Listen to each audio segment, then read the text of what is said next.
হ্যাঁ বন্ধুরা, আসসালামু আলাইকুম। তোমরা সবাই কেমন আছো? আশা করছি ভালো আছো। আমি অনেক ভালো আছি। তো সবাইকে ঈদের অনেক অনেক শুভেচ্ছা রইল। তো আজকের ব্লগটা আমি এখন থেকে শুরু করছি। সকালবেলা উঠে সেমাই বানানো, ঘরের যাবতীয় কাজ সব কিছু হয়ে গেছে। ফৌজিবাবু যেরকমটা এর আগের ব্লগে দেখেছে এসেছে, তো চলে গেছে ওরা নামাজ পড়তে। তো চলো, আর ওরা নামাজ পড়তে চলে গেছে সেমাই টেমাই খেয়ে। তো আমি আর হাতে দেখতে পাচ্ছ পয়সা। তো এখন থেকে আমি ব্লগটা শুরু করছি। আসছে আমার এখানে কুরিয়ার। তো কি কুরিয়ার আসছে সেটা আমি বলছি। ঈদের দিন কুরিয়ার, সত্যি কী যে গিফট আসছে। অর্ডার কয়েকটা করেছি, জানি না কি আসছে। তো কন্টিনিউ ব্লগটি দেখো, আমাদের ঈদ কীরকম স্পেশাল কাটলো। আমাদের এখানে অনেক কিছু হতে চলেছে। হরিণচড়ায় ফেমাস হয় ঈদ। তো চলো দেখতে থাকো, এখন থেকে ব্লগটা শুরু করছি। তারপরে দেখো বাঁধের রাস্তায় আমি অপেক্ষা করছি। তো ফাইনালি এসে পড়ছে কুরিয়ার দাদা। তো তিনি বের করছিল ব্যাগটা, মানে আমার কুরিয়ারটা ভুলে গেছিলো, তো সেইটাই বের করছে। আর হয়তো আমার ভয়েসটা একটু আলাদা ধরনের লাগছে, ডোন্ট মাইন্ড, কারণ সকালবেলা উঠে ঘুম থেকে উঠেই আমি বিছানাতে দিচ্ছি পার্সেল এসে গেছে ভয়েস। তোমাদেরকে খুলে দেখাবো কি এসেছে, অবশ্যই দেখাবো, দাঁড়াও একটু হোল্ড করো। ভালো বন্ধুরা, আনবক্সিং করি, ঠিক আছে? কেমন হয় না হয়, এত বড় খুশি একটা। আর গিফট খোলার দিকে কিন্তু আমি এক্সপার্ট, আমার খুব ভালো লাগে কুরিয়ার খুলতে বা গিফট খুলতে। তো এটা অবশ্য আমার গিফট না, বলতে পারো নিজেই অর্ডার দিয়েছিলাম। কি এসেছে জানি না, মানে কয়েকটা জিনিস অর্ডার দিয়েছি, তো জানা নেই কি এসেছে, ঠিক আছে? চলো দেখো, আর কীরকম হয়েছে অবশ্যই জানাবে, ঠিক আছে? আর নিজের পছন্দের জিনিস আনিয়েছো, প্রতিবার তো নিজের পছন্দে আনাই না বেশিরভাগ। মনে করো গিফট করলে অন্যকেই গিফট করে। দেখা যাক কি কন্ডিশন। ও মাই গড, স্লিপার এসেছে, চলো দেখি।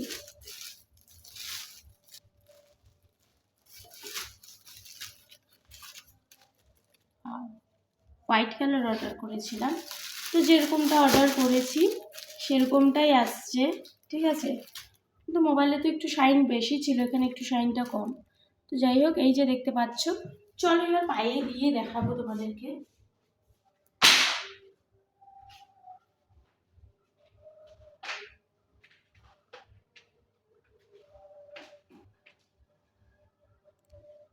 আমার পাটা একটু কালো, তো অতটা ভালো লাগছে না হয়তো।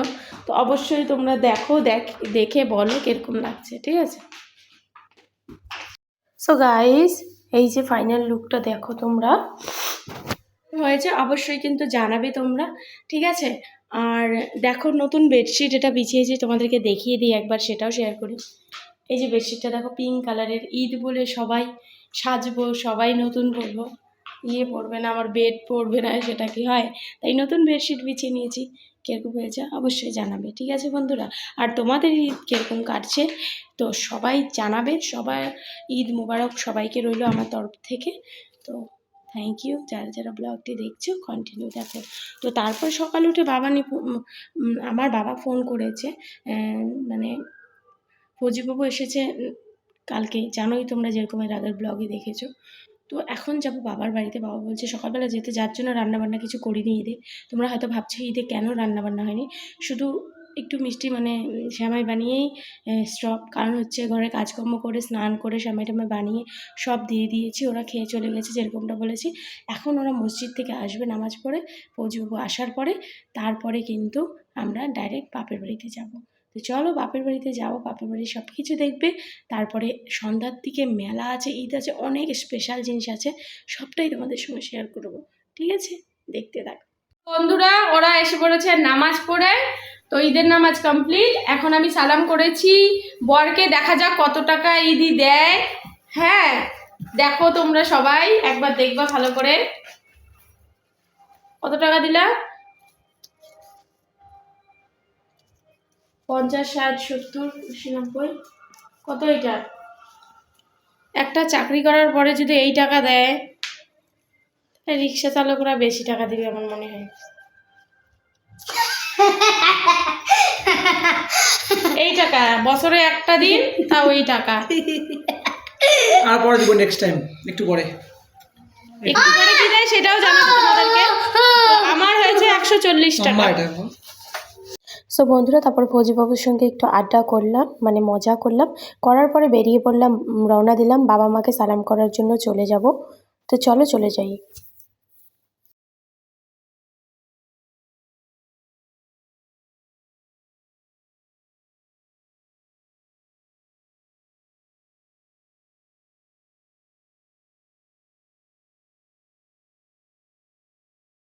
সো বন্ধুরা, এখানে দেখতে পাচ্ছ আমরা বসে পড়েছি সবাই মিলে।